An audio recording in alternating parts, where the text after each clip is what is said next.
Michigan Congressman Pete Hoekstra is the top Republican on the House Intelligence Committee. He talked to 24-Hour News 8 this afternoon about the failed terror attack. All right, Congressman, thanks for joining us. The first thing I kind of want to know is, how did you come to learn what was happening yesterday? How were you briefed? Well, we came home from a Christmas party late yesterday afternoon, and I went to my cell phone, I went to my BlackBerry, and it's like, whoa, overload. So very quickly you learned that something had happened. I got briefed by the head of the NCTC, the National Counterterrorism Center, and then John Brennan, the President's National Security Advisor, gave me a call at home last night. Okay. So, but you already knew about it before you were briefed? That is correct. You go through the BlackBerry, my staff was alerting me. You turn on TV, you see what's going on, and then these guys help fill in the blanks for you. Right. I got to ask, were you surprised? No, I'm not surprised. I mean, especially when you take a look at what's just happened in the last 6 weeks. We had the attack at Fort Hood. We had the 5 people arrested in Pakistan, that originated out of Northern Virginia and Washington, D.C. I think if you count it, we've had 12 to 14 terrorist-like incidents in America already this year. This is part of the new reality in America. America is a target. We are going to continue to be a target. We need to be prepared to deal with that. Okay, you talked about America being a target. I think a lot of folks are asking, why Detroit? Do you believe that was just random, or why do you think it happened there? I think I've not heard or seen anything that indicates that Detroit was specifically a target. America was a target.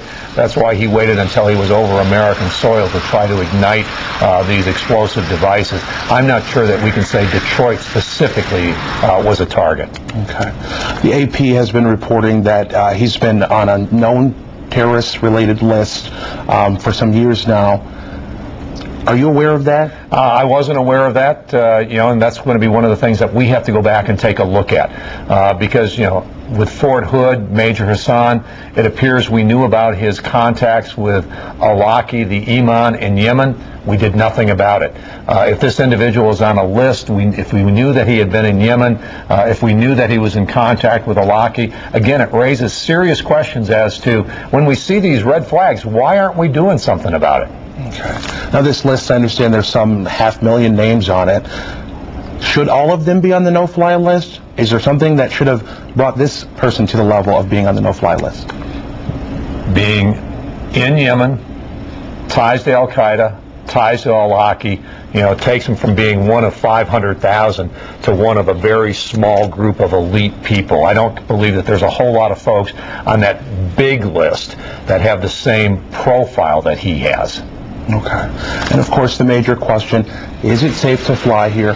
Do you believe that there are some changes specific changes that you'd like to see happening at our airports? Well, I think it's safe to fly, but we have to recognize that airliners continue to be a target for al-Qaeda, and that every time we increase the sophistication of our detection methods, it means that they will evolve the types of weapons that they're trying to get through. So it's kind of a, cat and mouse game. We improve, they modify their tools. We improve again, they modify. It's an ongoing challenge to contain, confront, and defeat radical jihadists.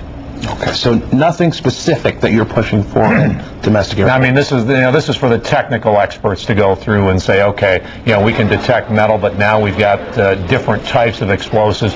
We've got to upgrade the system. The technical experts can tell us, where these kinds of devices and what improvements we need to make.